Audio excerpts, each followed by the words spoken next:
भारतीय संस्कृति और पौराणिक कथाओं में अमृत को अमरत्व प्रदान करने वाला दिव्य पेय माना गया है।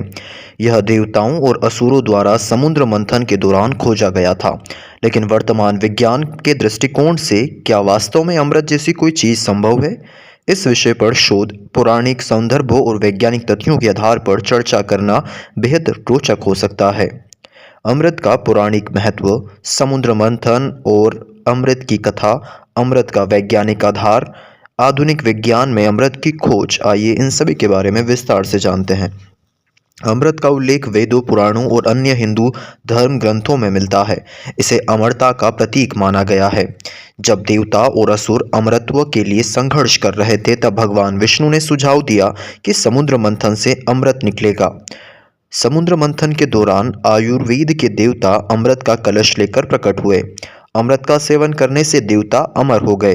अमृत को देवताओं की शक्ति और दीर्घायु का स्रोत माना गया। पौराणिक दृष्टि से अमृत जीवन की ऊर्जा, स्वास्थ्य और दीर्घायु का प्रतीक है।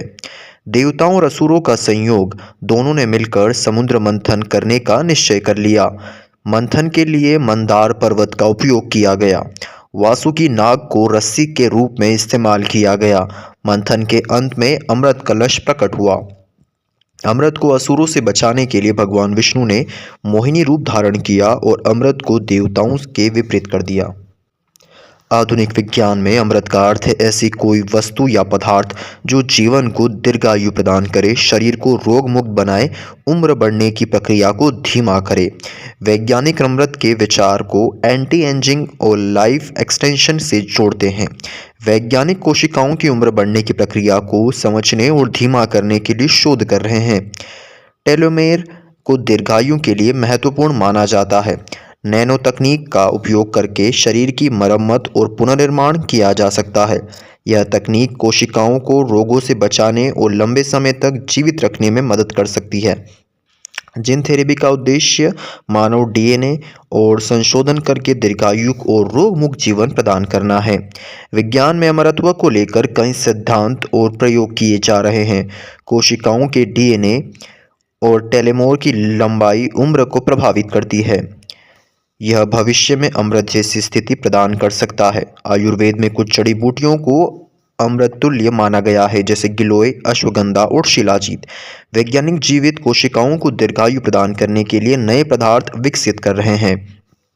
कुछ जीवों को अमरता का प्रतीक माना गया है। अभी तक कोई ऐसा पदार्थ नहीं मिला जिसे वास्तविक अमृत कहा जा सके, लेकिन विज्ञान तेजी से इस दिशा में आगे बढ़ रहा है। ऐसी तकनीकें विकसित हो रही है जो मानव जीवन को 100 साल से अधिक बढ़ा सकती है। वैज्ञानिक उन पदार्थों की खोज कर रहे हैं जो शरीर को दीर्घायु और रोग मुक्त बना सकते हैं। आधुनिक जीवन में अमृत का अर्थ केवल अमरता नहीं है, बल्कि स्वस्थ, सुखी और दीर्घायु जीवन जीने का प्रतीक है। अमृत की खोज का पौराणिक और वैज्ञानिक दृष्टिकोण दोनों ही प्रेरणादायक है। जहां पौराणिक कथाएं हमें